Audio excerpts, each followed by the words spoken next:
COP30 acontece no mundo que fala em transição, mas ainda respira petróleo. O Brasil tenta se apresentar como uma liderança ambiental, enquanto a própria conferência ainda é cercada por dúvidas de financiamento, de coerência e de resultados. Alemanha e Reino Unido ficaram de fora do novo fundo florestal. Os Estados Unidos não participam da COP.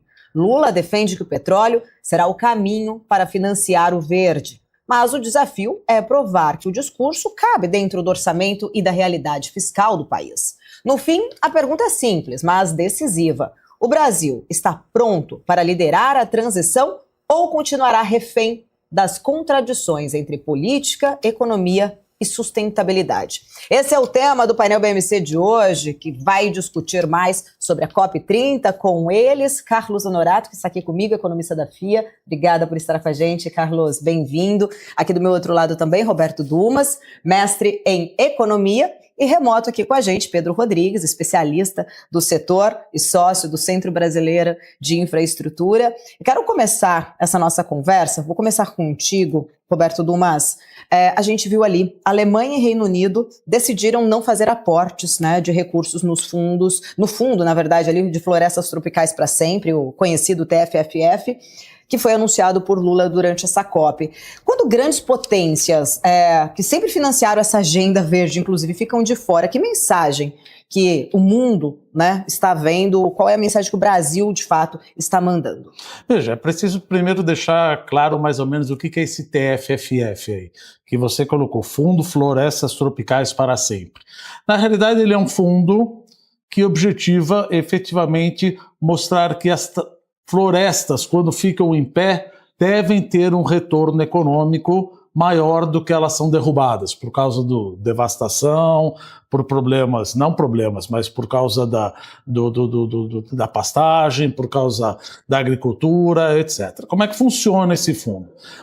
Eles esperam levantar 125 bilhões de dólares. Olha como a coisa é exagerada. 25 bilhões de dólares viria do setor governamental. Então, o governo da Noruega falou que aplica 3 bi, o Brasil 1 bi, a Alemanha 500 milhões de euros, só para você ver como o negócio está complicado. A Alemanha e Reino Unido falou, olha, por enquanto nós não falamos. E o restante dos 25 bi que quiçá chega do governo, viria do setor privado. Então, como é que fica isso daqui? Esses 125 bilhões de dólares vão receber um retorno de acordo com o título dos Estados Unidos. E esse funding que você vai receber, você vai aplicar em títulos corporativos, não de combustível fóssil, que não vai ser AAA, não vai ser AAA, mas que vai ter um retorno maior. Esse spread entre o que você paga e o que você ganha passa para os países que vão manter as florestas em pé. Só que dessa parte, 20% desse spread tem que ser dedicado à população indígena e à comunidade local. Então veja, nós estamos falando de 125 bilhões de dólares e um país fala que vai colocar 1 bi. Então é um sonho de uma noite de verão, achar que isso vai acontecer, que vão fazer como se fosse um asset-backed security, ou um título securitizado para fazer. E outra, Antônio Gutierrez já falou, se você quiser efetivamente endereçar o problema das mudanças climáticas, você precisa pelo menos de 1,3 a 1,5 trilhão de dólares. Então, como a gente sempre fala, são metas ambiciosas, retóricas apocalípticas, com perspectivas bastante modestas que pode vir dessa COP30, principalmente desse TFF aí, que todo mundo está falando, que foi lançado para o Brasil, que vai englobar 74 países, mas no final das contas, como é que você vai englobar 74 países se os principais poluidores não estão lá? Que é justamente os Estados Unidos e a China. Eu quero falar até mais sobre isso. Honorato, daqui a pouco venho contigo. Deixa eu só fazer aqui um primeiro ponto com o Pedro, que está remoto aqui com a gente. Pedro, entre todos esses pontos até que o Dumas traz aqui pra gente, dos desafios, quando a gente pensa principalmente em relação a se conseguir, né, criar este fundo, a gente sabe que essa é uma pauta que tem inúmeros outros desafios, né? A COP ela é muito cheia de discursos, de promessas, mas talvez acho que falta muita clareza sobre o que sai de fato de concreto na prática ali dessas discussões. Você que está sempre ali monitorando o setor, o que espera, de fato, de ações práticas dessa conferência? Olha, Paula, com o passar dos anos, né, a COP, como o nome já diz, ela está na 30ª edição. Eu acho que da primeira edição até essa edição, o que a gente vê é sempre uma diminuição da importância do que sai dessa conferência, como você colocou.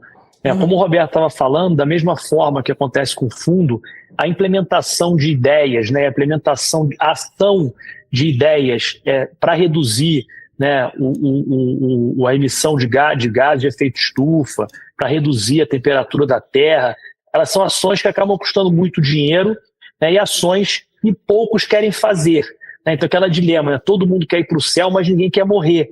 Então, ninguém quer pagar a conta e ninguém quer ficar para trás, quando o assunto é gerar mais energia, gerar mais bem-estar para a sua população, energia mais barata e assim sucessivamente. Então, se a gente analisar todos os progressos que existiram nas COPs, nessas 30 edições, eu diria para você que concomitantemente existe um esvaziamento do que sai da COP. Muitas vezes saem documentos muito indicativos, muito ambiciosos, porém com quase ou nenhuma aplicabilidade ou eficiência. E me parece que nessa COP30, daí não em razão do Brasil, mas principalmente o que está acontecendo com o mundo, a gente tem visto um mundo crescente do ponto de vista de consumo e demanda por energia. Eu costumo brincar que hoje nos Estados Unidos até catavento de criança está sendo usado para gerar energia. Ou seja, uma demanda brutal. Para você ter uma ideia, Paula, existe um apagão global de turbinas a gás. Está arriscado o crescimento da demanda de energia da Ásia ter que ser suprido por carvão mineral, porque não há no mundo turbina a gás, todas sendo direcionadas para os Estados Unidos em razão do crescimento aí da demanda, em razão dos data center, da inteligência artificial e dessas novas tecnologias. Então, nesse cenário, a 30ª edição da COP chega, e como você colocou, eu acho que a implementação e a ação que vai sair dali, na minha opinião, vai ser muito pouca ou quase nenhuma, porque existe sim esse esvaziamento em razão das potências poluidoras que saíram, mas eu acho que muitos já caíram na realidade, muitos já estão entendendo que para ir para o céu precisam morrer e talvez não estejam a fim de morrer tão cedo. Ô Carlos, o Pedro traz um ponto acho que muito importante, quando a gente pensa no cenário geopolítico e até desse momento em que o mundo vive, de fato, precisando ainda bastante da geração ali do petróleo. Eu acho que dá para a gente linkar aqui, principalmente com o que aconteceu com a Europa ali, na dependência do gás russo, depois que ela acabou abandonando a energia nuclear. Isso custou uma inflação muito forte, muito alta, juros altos. Como você enxerga, de fato, essa realidade? Se talvez esse novo modelo climático, se é que a gente pode falar assim, se ele vai ser muito mais capitalista e autossustentável, ou o mundo deve e ainda está um pouco preso a essas mesmas contradições ideológicas? Olha, eu acho que talvez transcenda a questão das contradições ideológicas, Ouvindo o Dumas explicar o fundo, a complexidade que é a forma brilhante aí que o Pedro coloca a questão do uso dos combustíveis, da necessidade da demanda que a gente tem. Se a gente não tiver uma saída econômica, é uma ilusão achar que por um benefício global alguma coisa vai ser feita, Então o que a gente percebe cada vez mais é que a demanda de energia cresce muito grande. Esses fóruns, a gente está na COP30, se a gente perguntar o que aconteceu na COP 20, 22, 18, ninguém lembra, porque na verdade acaba sendo um grupo de pessoas que representam ali uma elite global discutindo uma perspectiva de mundo que não é factível na vida real, Quer dizer, você tem esse embate geopolítico muito grande entre China, Estados Unidos, Europa e América Latina meio à deriva, E você tem os países árabes que têm um papel ainda muito forte geopolítico nessa situação. Então é muito pouco provável que a gente vai ter alguma coisa efetiva se não tiver uma saída econômica. E toda vez que a gente complica demais o econômico, o político não se resolve, Então é bonita a ideia de você criar fundos para manter a floresta, mas é que eu estava comentando, é capaz de você formar um fundo eterno e as florestas acabarem antes. Então, infelizmente, se não tiver uma saída econômica, não há por que a gente acreditar que esses eventos vão dar resultado. Que, aliás, Paula, se me permite, é justamente o termo sustentabilidade. Sim. Ou seja, filosofando aqui, o que é sustentabilidade? Muita gente fala, mas isso é o capitalismo. Não, tem que ser sustentável. Também em termos de lucro, porque senão a empresa morre. Então ela não é sustentável pelo lado do meio ambiente, é o ESG e é o capitalismo do shareholder. Que nem numa das reuniões falou, olha, a gente não pode pensar só lucro. Olha, se você não pensa só lucro, pensando numa prazo infinito, a empresa morre. O governo morre, ele não tem como pagar isso daí. Então a sustentabilidade ela vai além apenas do ESG, vai também da sustentabilidade do lucro para fazer vazão, como o Pedro bem colocou, todo mundo quer ir para o céu, mas ninguém quer morrer, mas precisa morrer. Para morrer, a gente precisa ter lucro. Então não estou falando que é o lucro a qualquer custo, não é isso, é a sustentabilidade do negócio em todos os seus vértices. Em relação à questão de sustentabilidade ou de financiar nessa transição, Lula tem batido bastante ali na tecla, até num discurso defendendo, ironicamente, talvez aqui dizendo, né, talvez é contraditório, não irônico, acho que a palavra melhor defendendo o meio ambiente, mas falando, há poucos dias comemorando, né, a margem equatorial, e ele usa dessa questão de falar que vai utilizar desta verba, né, ali, dessa arrecadação para fazer a transição energética, conseguir fazer esse financiamento. Até quero chegar aqui com o Pedro primeiro. Pedro, o que falta para o Brasil, de fato, né, ser ali o país da energia verde, como quer se posicionar? Nós estamos, de fato, ali nos posicionando para isso nesse mercado, ou, de repente, a gente pode até pensar que o Brasil está sendo mais um fornecedor barato de crédito de carbono para países ali ricos compensarem as suas emissões? Olha, Paula, o Brasil não falta nada para ele ser, porque ele já é. O Brasil é, sim, líder global quando o assunto é geração renovável de energia. Isso nos traz problemas, tá? Então a gente tem muitas vezes uma geração barata, mas temos uma energia na ponta cara. Por quê? Porque a energia ela tem atributos diferentes. Eu brinco que todo mundo quer tomar banho quente à noite quando não tem sol, ou quer assistir televisão quando para de ventar. Quando a gente está falando de energia renovável, a gente está falando de energias que são intermitentes, são energias indisciplinadas. Então, portanto, os atributos dessas energias, dessa geração, é diferente dos atributos da geração a gás natural, a carvão, a biomassa, a energia nuclear, dentre outras. Nessa corrida por demanda, o que a gente vê é que esse termo de transição, quer dizer, esse aceleramento de se tornar cada vez mais verde, ele não vai suprir a necessidade de demanda. Então hoje, o termo transição, na minha opinião, ele já está para trás, e a gente deve falar do termo adição. Então a gente tem que buscar adicionar geração de energia e não transacionar geração. Então a gente vai adicionar novas fontes, principalmente em razão de preço. Cada país vai olhar a sua própria realidade. É óbvio que a realidade da Noruega é diferente da realidade do Brasil, que é diferente da realidade da Índia, dos Estados Unidos, e assim sucessivamente. Óbvio, um olhar cada vez mais responsável do ponto de vista ambiental. Porém, o Brasil tem essa qualidade, como eu falei, que nos gera talvez até malefícios. Por isso que quando a gente fala aqui, e o presidente Lula enfatiza que quer usar o dinheiro do petróleo para fazer a transição, pode ser um bom uso desse recurso. Mas será que é o melhor uso? Será que o Brasil não tem outros problemas, para se colocar o dinheiro, ao invés de acelerar uma transição no qual nós já estamos muito na frente? Então essa pergunta a sociedade e o presidente devem se fazer. E no final do dia, Paulo, como colocado aqui também pelos outros dois convidados, o que eu vejo da COP acaba sendo um grande greenwashing, Quer dizer, todo mundo, os países europeus tentam botar dinheiro, mas não dinheiro suficiente. Ao mesmo tempo, continuam gerando energia de forma não tão sustentável quanto o Brasil e criticam o Brasil por ter descoberto aí, quer dizer, incentivado a produção de petróleo na margem equatorial, para dar um único exemplo. Por outro lado, o presidente Lula, que defendeu tanto a COP em Belém, fica hospedado num barco que gasta 150 litros de diesel por hora. Ou seja, existe um completo paradoxo em várias situações dessa COP, mas eu acho que o Brasil deveria tirar essas ideologias paradoxais e olhar para a realidade e se colocar, sim, no lugar que deve estar, que é o de líder, quando o assunto é geração de energia renovável, muito na frente de outros países que vêm para a COP criticar o que a gente está fazendo por aqui. Eu até vou avançar depois, viu, Honorato, nesse ponto que o Pedro traz ali para a gente, em relação aos outros países, mas só para a gente contextualizar essa questão do financiamento da transição energética via a exploração ali da margem equatorial, do petróleo como um todo, a gente sabe o quanto o papel também da Petrobras, ela tem um papel ali muito central no equilíbrio fiscal do governo por conta da arrecadação, dos dividendos, enfim.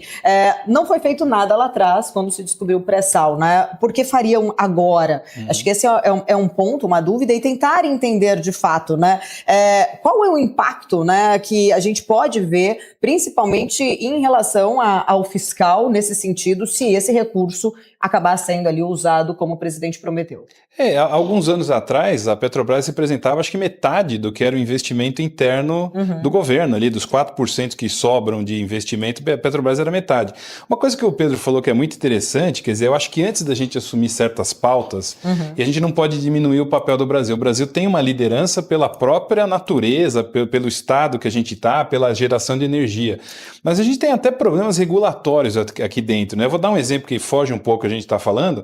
Você pega, por exemplo, a usina de Itaipu. Ano passado ela acabou de amortizar todo o investimento. Teoricamente, a usina de Itaipu produziria a energia mais barata do Brasil, né? Mas o que acontece? Você tem tanto penduricado de projeto, de apoio aqui, esse programa de apoio ao oeste de tal região, tal, que o preço da energia de Itaipu acaba não sendo competitivo. Isso é uma coisa que a gente também não discute. Então, quando a gente não assume o protagonismo do ponto de vista econômico, a gente cria barreiras, amarras, situações que não são daquela responsabilidade. Então, a Petrobras, na minha visão, ela tem o objetivo de explorar petróleo. Ela não tem outros compromissos. É derivado dessa exploração que você vai gerar excedente para fazer ações e atitudes que melhorem. Então, a gente também cria um ambiente maluco, regulatório, de incentivos mal colocados, que acabam prejudicando a própria sustentabilidade e a economia. E principalmente o que o Pedro falou, quer dizer, eu acho que você está sediando um evento como esse, essas inconsistências, né? Você gastar mais, derrubar floresta para fazer avenida, você gasta diesel para ficar num barco, não faz sentido, né? Assim como alguns anos atrás pegaram o secretário americano lá de meio ambiente, ele ia de jatinho particular receber prêmio na Europa. Quer dizer, a pegada de carbono que ele deixa é muito grande. Viu essa contradição, até mesmo a gente está falando aqui de Brasil, mas só para pontuar, a gente viu quando foi em Dubai também, né? A mesma contradição especificamente, né? Então, assim, é uma pauta que ela acaba sendo muitas vezes colocada, só fica mesmo nessa questão do discurso do que na prática, porque a gente também viu ali em Dubai todo mundo chegando de jatinho. Agora, o Pedro fala do barco ali, do Lula, né? Do iate do Lula, são 150 litros de diesel por hora. Hoje mesmo a gente viu vários problemas em relação ao ar-condicionado e eles tiveram que pegar gerador que são movidos a diesel. Então fica ali muita essa contradição, né? Mas, de certa maneira, mostra a moralidade da coisa, ou seja, o paradoxo do que você está fazendo. É óbvio que não é isso que vai mudar o clima ou deixar de mudar o clima, o fato do Lula estar no barco ou não estar no barco. Mas veja, é como a gente fala, precisamos fazer um ajuste fiscal, vamos cortar o super salário. Olha, o super salário não faz cócega. Vai dar 1 bilhão aí por ano, não vai dar quase nada. Então não é bem por aí. Mas em termos morais, seria de bom alvitre, vamos dizer assim, não ficar num barco e não utilizar gás, ou melhor, carvão ou óleo diesel para o ar-condicionado. Pedro, quer falar? Fica à vontade. O Honorato coloca uma questão que é importante, que é a questão da regulação, né? O Brasil, ele acaba indo e voltando, mas eu acho que o grande ponto aqui, principalmente em razão dessa liderança que o Brasil mas nunca quer falar que na geração renovável. Isso lembra muito, não sei, eu sou muito fã do Alice no País das Maravilhas, né? E tem uma cena no filme, né, que a Alice está perdida e ela pergunta para um gato, né, aquele gato que voa, mas para onde eu tenho que ir? E o cara fala para ela, o gato, olha, para quem não sabe para onde vai, qualquer caminho serve. Eu acho que quando a gente pensa nessa questão do Brasil, o Brasil não sabe para onde vai. É diferente do que acontece em outros países. Então, por exemplo, a China, que é uma liderança quando se fala em equipamento para geração de energia renovável. A China tem uma direção, ela é uma líder na produção de equipamento. Porém, contudo, todavia, quando o preço da energia começa a subir para a população chinesa, os chineses param na hora o crescimento renovável e voltam a investir no carvão mineral. Os Estados Unidos, a mesma coisa. A tributação do combustível fóssil nos Estados Unidos é muito menor. Por quê? Porque o americano ele sabe que ele quer continuar viajando nas férias de verão, o driving season, de carro e gastando combustível. Diferente é no Reino Unido, no qual a tributação é maior porque o inglês quer desincentivar o uso do carro. Ou seja, o que eu estou querendo dizer com isso? Eu acho que, mais uma vez, esse tipo de evento, essa discussão desses paradoxos, mostram que o Brasil não tem uma direção. Isso fica muito complicado, porque se a gente não tem direção, a regulação vai mudando. A gente não consegue criar, né, e continuar numa política de forma consistente. Como você colocou, quando descobriu o pré-sal, eu lembro que o anúncio seguinte foi que o Brasil ia fazer um fundo igual ao da Noruega, né, investir em diversos programas e tal. No final, aquele dinheiro cai no tesouro, é estapeado entre os entes da federação, entre os políticos, e não volta, não se cria fundo nenhum. E a gente está vendo esse filme discutido novamente. Então, acho que a gente deveria, né, talvez, pensar primeiro para que direção a gente quer seguir. O que é mais importante para o Brasil? É continuar sendo, ou ser mais ainda, uma liderança renovável? Mas espera aí, os outros países precisam melhorar também. Eu acho que o Brasil tem um problema social, né, o ESG, né, Environmental, de meio ambiente, social. O Brasil, quando é quesito ambiental, eu acho que a gente é nota 11. No quesito social, nós somos nota 3. Então, será que a gente não tem que olhar mais para o quesito social? Novamente, será que o dinheiro do petróleo ele deve ser usado para nos tornarmos mais verdes, ou será que ele deve ser usado para melhorar e reduzir a desigualdade social brasileira? Essas perguntas elas precisam ser respondidas, porque senão a gente cai nessas questões, quer dizer, como colocado pelo Dumas também, né? Para se fazer a COP se derruba a árvore, para se fazer a COP não se esquece que Belém não tem, né, acho que pouquíssimo percentual de água encanada ou esgoto. São coisas que o Brasil talvez deveria olhar e botar como prioridade, ao invés de investir mais ainda, né, na transição energética, que nós já somos líderes.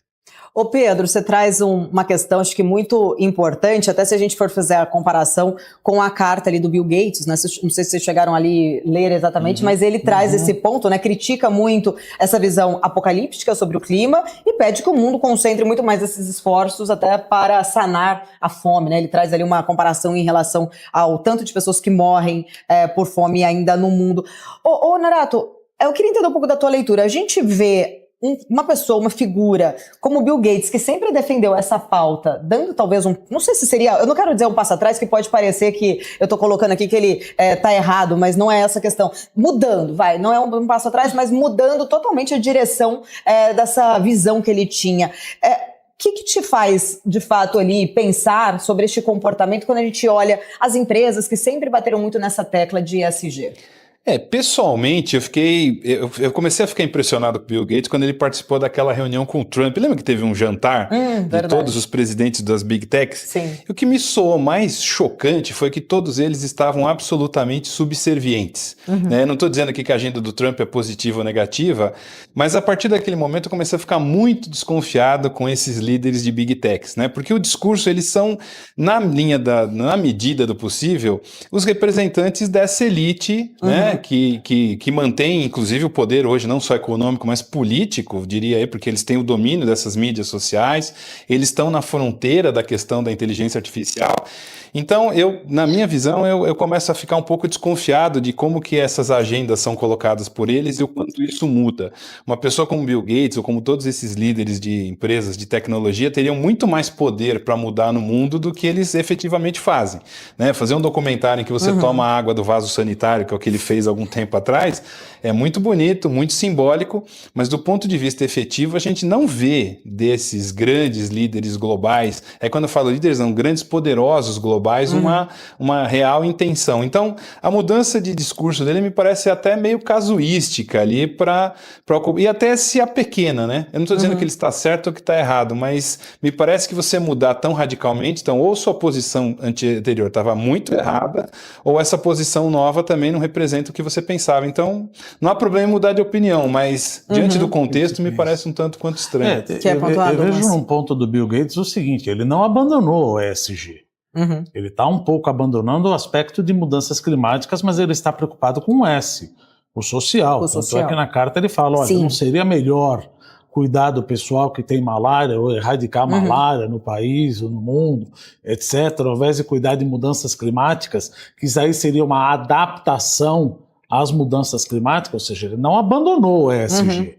Ele falou, olha, mudanças climáticas precisam de muito dinheiro, como o Pedro, gostei do que ele falou, todo mundo quer ir para o céu, mas ninguém quer morrer, tá meio complicado, principalmente em relação a tratamento de esgoto. A gente fala que estamos preocupados com mudanças climáticas, mas uma coisa que a gente sempre repete aqui no painel: 50% da população brasileira não tem acesso ao tratamento de esgoto. E na região norte, 90% não tem tratamento de esgoto.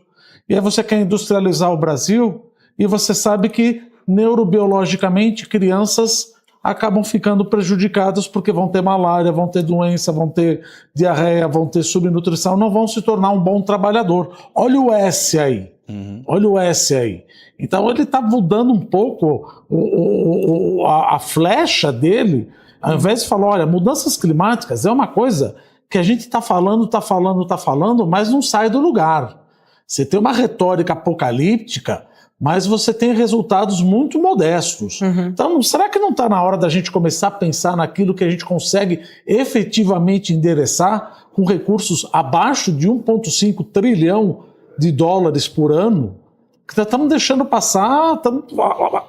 Ninguém está falando que mudança... Ele nunca, em nenhum momento ele falou que mudança climática não é importante. Ele falou, mas nós não estamos deixando passar o aspecto social da coisa.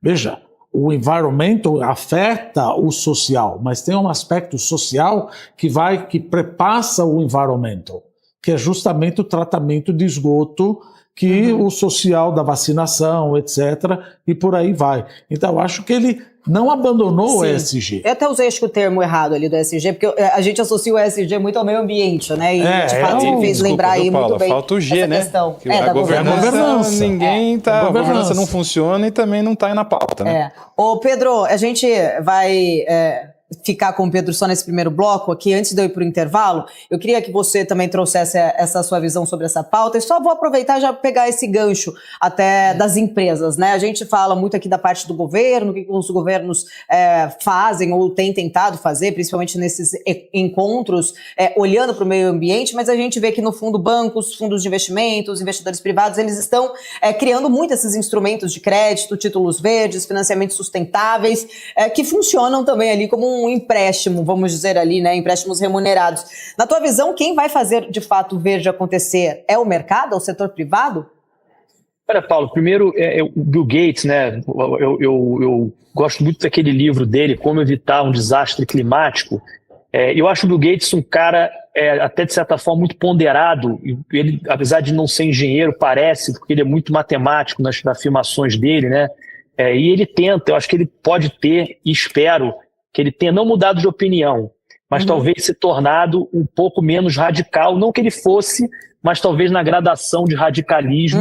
Eu acho que ele nunca foi daqueles que quer acabar, né, com combustível fóssil, mas também não acho que ele estivesse no meio do caminho. Talvez ele fosse daqueles que quisesse que o mundo reduzisse ao máximo e viu que não era possível. Então eu acho que ele pode ter sim, espero que ele tenha mudado de opinião, já que ele também foi uma das únicas pessoas, foi a única pessoa na história do mundo que conseguiu erradicar uma doença, né? O Bill Gates, através da fundação Bill e Melinda Gates, conseguiu erradicar a poliomielite do mundo. Então talvez ele tenha visto a importância disso, né? E visto que o social tem esse peso talvez maior e que o mundo não vai acabar se a gente continuar consumindo combustível fóssil e agora talvez de forma mais responsável. Agora, na sua outra pergunta, Paula, eu acho que um erro, e levando um pouco para a COP aqui, eu acho que um erro das COPs, né, e quem vai financiar isso, é exatamente fazer um evento e achar que quem vai financiar a transição ou o mundo ambientalmente mais responsável são os convencidos. Né? Então a COP ela tenta ali convencer os convencidos. Né? Olha, as empresas, os ambientalistas vão resolver o problema do combustível fóssil do planeta. Quando isso não é verdade. Né? Há mais de 100 anos, as empresas de petróleo resolvem o problema de energia do mundo todo. Vamos imaginar aqui, eu gosto de fazer esse exercício sempre, um mundo sem petróleo. Poderia ser ambientalmente melhor, porém ia ser, do ponto de vista de qualidade de vida, de segurança, de bem-estar, de saúde, né, muito pior. As pessoas iam viver menos, as pessoas iam ter menos qualidade de vida e assim sucessivamente, iam ter menos saúde. Então o petróleo tem benefícios. Né? O mundo com o petróleo melhorou. Né? Então, eu acho que quem vai financiar, quem vai dar saídas, né, para a próxima transição, energética, lembrando que a gente já teve outras, né, o mundo já consumiu madeira, foi para o carvão, do carvão foi para o petróleo, e a gente está talvez numa terceira, E quem vai fazer isso, as soluções, são as empresas que estão aí gerando energia e movendo o mundo há todos esses anos. A gente sempre olha para a transição também, Paula, pensando muito nos elétrons, mas a gente esquece que as moléculas também têm um papel importante. Então, não necessariamente a transição e o mundo ambientalmente melhor vai ser com elétrons. As moléculas também têm esse papel. Na minha opinião, as empresas de petróleo têm que ser consultadas, ouvidas, e vão ser, na minha opinião, acho que vão dar a solução mais sustentável, aí, como o Dumas falou e a gente falou anteriormente, para o mundo que a gente quer.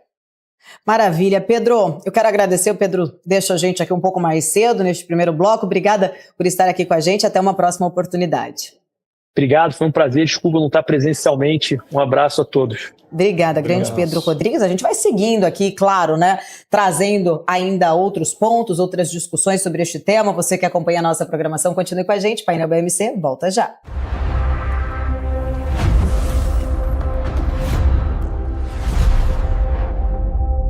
De volta aqui no Painel BMC, estamos falando sobre COP30, que acontece esta semana em Belém. Inclusive, vamos direto com Carlo Cauti, que está lá acompanhando toda a movimentação destes bastidores da COP30 e traz mais destaques aqui para a gente.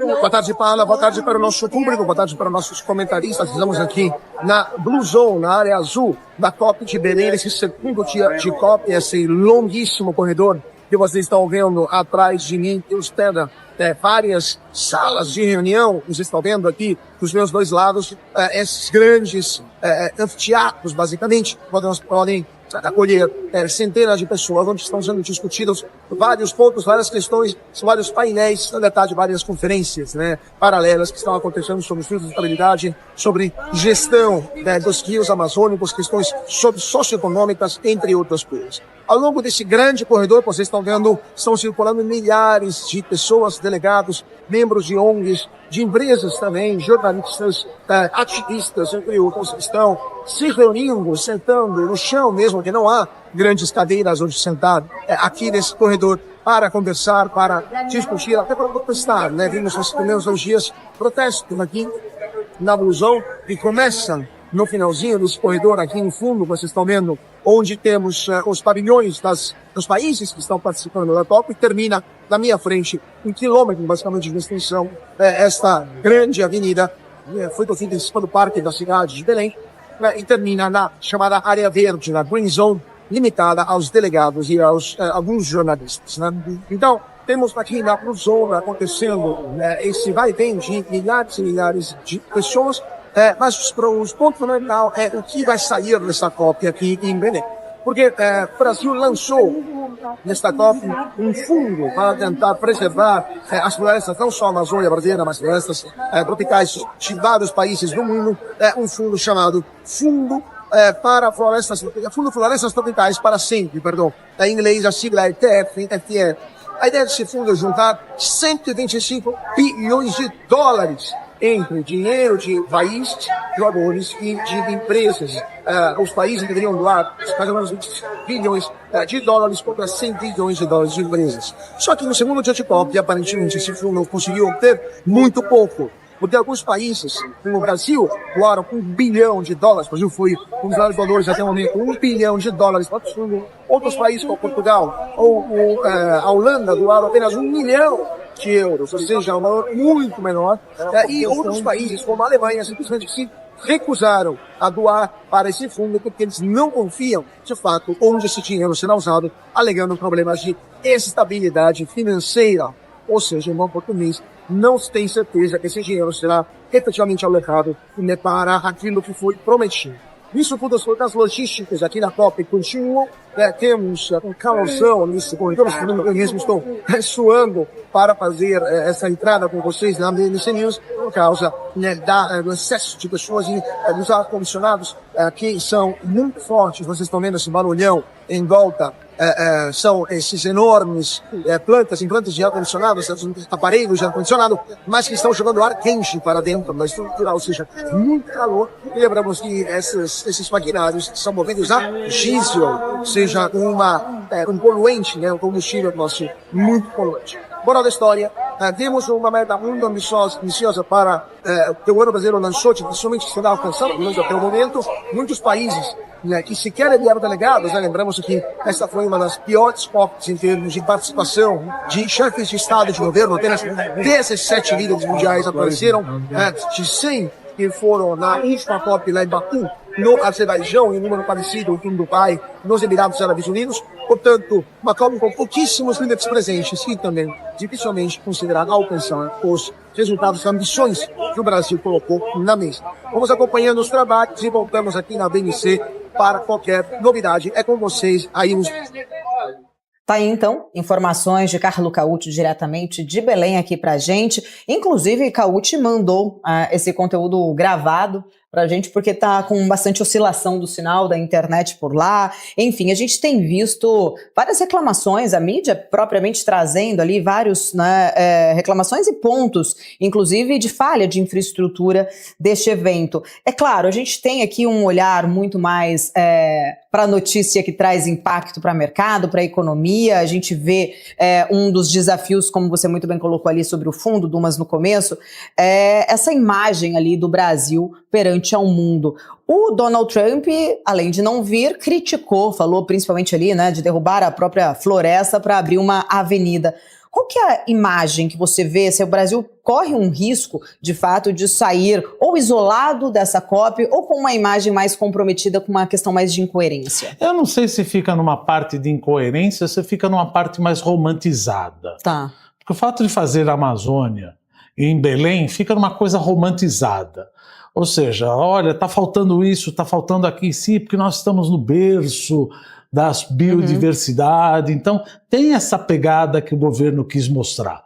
É óbvio que quem está lá já deveria saber que não vai ter a infraestrutura. Você está em Belém do Pará, infelizmente não tem a infraestrutura que você teria, vamos dizer, em Nova York. Então, eu acho que o fato de não ter a infraestrutura não prejudica a imagem do Brasil, romantiza a imagem do Brasil. Olha que romântico, nós estamos sem conexão. Então eu acho que acaba saindo, não pela culatra, que não seria o nome correto, mas acaba saindo uma coisa charmosa, como o roteiro do Charme, sabe? Falou, olha, estamos fazendo a COP30 no seio da biodiversidade. Eu acho que dificilmente isso prejudica a imagem. Prejudica muito mais a imagem de você ter paradoxos e contrassensos em relação a barcos, em relação à Foz do Amazonas, se bem que, como nós colocamos, 90% da nossa matriz energética ela é renovável, então nós precisamos de adição, não de substituição, e focar um pouquinho mais no social do que no aspecto das mudanças climáticas. Se bem que o aspecto crucial da COP30 é mudanças climáticas. Isso. Então não adianta mudar e falar, olha, vamos falar de outra coisa. Não, já tem uma agenda pré-definida que é mudanças climáticas. Então falemos de mudanças climáticas. Por isso que Bill Clinton falou, olha, não quero me intrometer, mas eu sei que a COP30 é sobre mudanças climáticas. Mas será que não seria também interessante nós darmos tanta importância ao social? Bill Gates. Bill Gates. Que Você falou Bill Clinton. Bill Gates. Bill Gates. Será que não seria importante a gente dar tanta mais importância para o social do que também para as mudanças climáticas, que não deixa de impactar o social, pelo amor de Deus. Ninguém tem essa visão reducionista falando que as mudanças climáticas não impactam o social. Olha os furacões, o que está acontecendo, o tufão em Paraná, etc. Então eu acho que não acaba afetando o fato de Trump falar que você destruiu isso daqui para fazer uma avenida, uma transamazônica, alguma coisa. Que a transamazônica já foi completamente carcomida pela plantação, já praticamente nem existe mais. Concorda?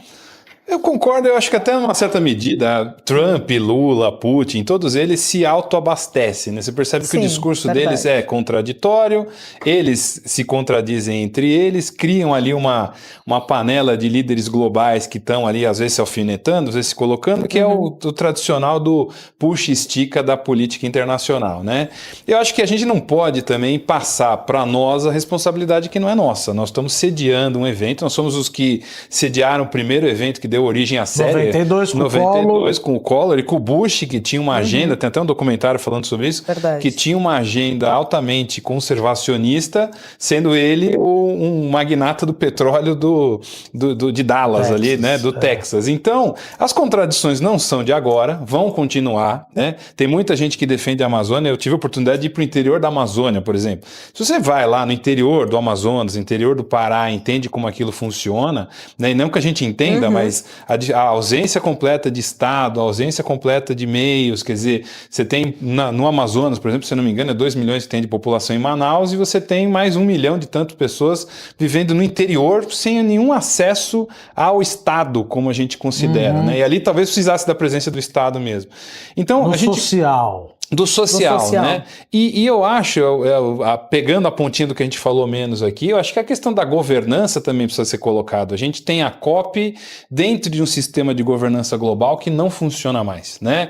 Numa ONU que é emperrada, no FMI que funciona mal, num Fórum Econômico Mundial que representa alguns, China não está presente, né? Estados Unidos não está presente. Então, como que você espera ter governança do SG se você não tem quem governa, né? Ou quem ajudaria a colocar um ambiente. Então, ok, é meio que aquilo que a gente falava, né? Uma conferência para inglês ver, acaba sendo lúdica, né? Porque muita gente vem de fora, é exótico, romantizado, todos voltam para os seus escritórios no primeiro mundo, com ar-condicionado, de frente. Estive na COP30. Estive na COP30. Fez a foto. Exato, e efetivamente o que precisa ser feito não é feito. Por isso que, no final, eu acho que o Dumas concorda, a gente vai para a economia, né? Os incentivos é o que calibram o funcionamento da coisa. Porque se os incentivos não são bem feitos, a coisa não acontece, né? E aí, às vezes, a gente tem essa própria comentário do Pedro, né?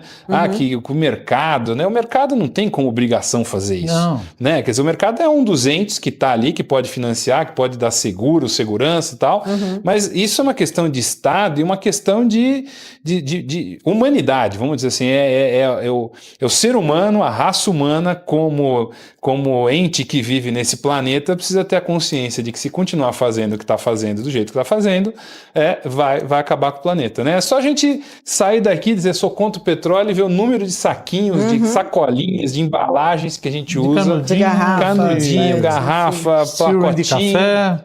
Então, enquanto não mudar isso, é uma ilusão a gente achar que eventos como esse vão transformar. Eu acho que, como eu estava falando no bastidor aqui, eu acho que o que o mundo precisa é uma tripartite pragmática. Governo, bancos, ou seja, instituições financeiras, setor financeiro e população. O mercado não vai, como você bem colocou, como o Pedro colocou muito bem, não vai fazer. O que ele vai fazer é tentar evitar os riscos ambientais, socioambientais de determinados projetos.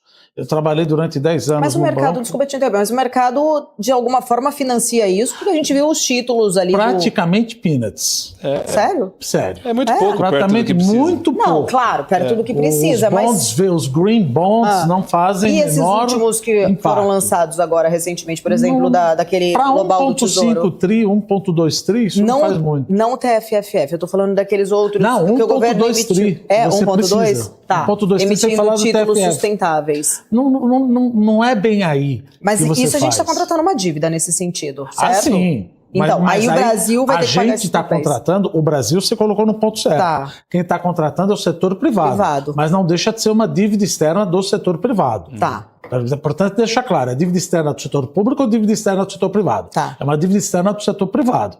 Você faz uns green bonds, desde que você tenha uma pegada socioambiental. Mas a pegada socioambiental pode não ter adição, pode ser uma adaptação. Ou seja, eu estou usando, por exemplo, os padrões de desempenho do IFC e utilizando o framework dos princípios do Equador. Então você está adaptando. Porque, veja, todos e qualquer projeto tem impacto ambiental. É importante que o impacto ambiental, inclusive eu falava uma vez para a minha chefe, mas isso é impacto ambiental? Você ligou o carro, já tem impacto ambiental. É importante que o impacto ambiental seja aceitável e não aceitável. Esse é o papel do banco. Esse é o papel da instituição financeira, de financiar projetos onde o impacto seja aceitável, não mais do que isso. Depois vem a sociedade, os stakeholders, depois vem o governo com políticas públicas internalizando eventuais externalidades positivas e negativas. que aí seria o ponto que você conseguiria fazer a tripartite pragmática. Governo com políticas públicas, a população consciente, as ONGs conscientes, mas não barbudinhos raivosos querendo fazer tudo de uma vez, e o banco, que aliás o banco no Brasil, diga-se de passagem, as instituições no Brasil são as mais comprometidas com o meio ambiente, porque a Lei de Política Nacional de Meio Ambiente de 6938 de 1981 coloca as instituições financeiras como corresponsáveis por problemas ambientais. Não corresponsáveis quando você dá um capital de giro, mas não quando você dá um empréstimo, quando você dá um financiamento. Então a política ambiental está dentro de uma regulamentação do próprio Banco Central do Brasil. Ô Carlos, tentando entender um pouco até dessa questão ali desses fundos e o próprio TFFF, que foi, acho que o Lula tem tentado talvez usar isso como uma grande projeção, né, ali. Bi em 10 anos. Mais externo, né, ele quer capitanear um pouco mais disso. Eu queria entender um pouco como que você enxerga, né, principalmente a questão do fundo e se de fato a gente não ver uma adesão tão grande ou flopar nesse sentido, qual é essa imagem também que a gente pode ser que tenha, principalmente de tentar fazer, sei lá, tentar inovar, mas fazendo o velho discurso e a velha política? Olha, eu acho que tem uma coisa que a gente tem que colocar no centro dessa discussão, tirando um pouco a questão ideológica, você tem um custo de manter a floresta em pé, né? Quer dizer, teoricamente o custo é maior do que os recursos que estão lá dentro. É muito mais fácil você desmatar, você cavocar o solo, tirar os minerais, limpar. Então, o custo da manutenção disso em pé é alto. Né? Então é um custo de oportunidade, né? Então é eu não gastar aquilo para fazer. Então, quando ele defende isso, eu acho que ele não está na defesa única e exclusivamente do ponto de vista romântico. Ele está colocando que eu preciso de grana, nós somos um país que precisa de dinheiro, né? Precisamos colocar dinheiro nisso para evitar que a floresta seja explorada. Derrubada. Senão ela vai ser derrubada, né? E eu acho que o argumento é bom, porque até aquele argumento de que todos os países ricos já derrubaram tudo que tinha que derrubar, né? Você pega o próprio Estados Unidos, eles têm algumas reservas estratégicas lá, que foi até o Roosevelt, o primeiro Roosevelt lá que fez, presidente Theodore, né, que fez isso, e a Europa nem se fala. Então, você pega a Indonésia também, está arrasada. Então, o Brasil é um dos lugares que até pela nossa dificuldade de operar, a gente não destruiu tudo isso. Então, eu acho que o argumento é positivo. Agora, quando você não tem a entrada dos países nisso, também demonstra uma falta de confiança. Né? Quer dizer, fala assim, eu vou fazer 500 milhões. 500 milhões para a Alemanha é peanuts. É menos que peanuts. Foi para a França. A Alemanha não colocou nada. Não, não. A Alemanha por nem o Reino Unido. Não então, é zero. Então, quer dizer, você vem com aquele discurso, bota uma pressão em cima da gente. E aí, na hora do vamos ver... Na hora de fazer a propaganda, no momento falou, olha, não, é legal, ótimo, vou mandar uma delegação, mas por enquanto eu não posso me comprometer com nada. Então, no fundo, o que fica é uma hipocrisia geral, né? E eu acho que a gente tem que mascarar um pouco essa hipocrisia, porque, é um evento bonito, é um evento elegante, só que o problema de quem mora lá na Amazônia continua o mesmo, né? O desconhecimento de quem financia continua o mesmo, os compromissos que a gente deveria ter com o ESG de verdade continuam os mesmos, né? E é por isso que nós estamos em 2025 e muito pouco se evoluiu do que aconteceu lá em 92. Então, a gente tem um aumento efetivo da temperatura da Terra, você tem um problema de inundações, de mudança climática, que talvez a gente nem saiba se é derivado da nossa ação. A gente tem essa mania de achar que somos mais importantes do que realmente somos. Só que enquanto não tiver essa coordenação para combater esse mal maior, que muitos nem acreditam que existe,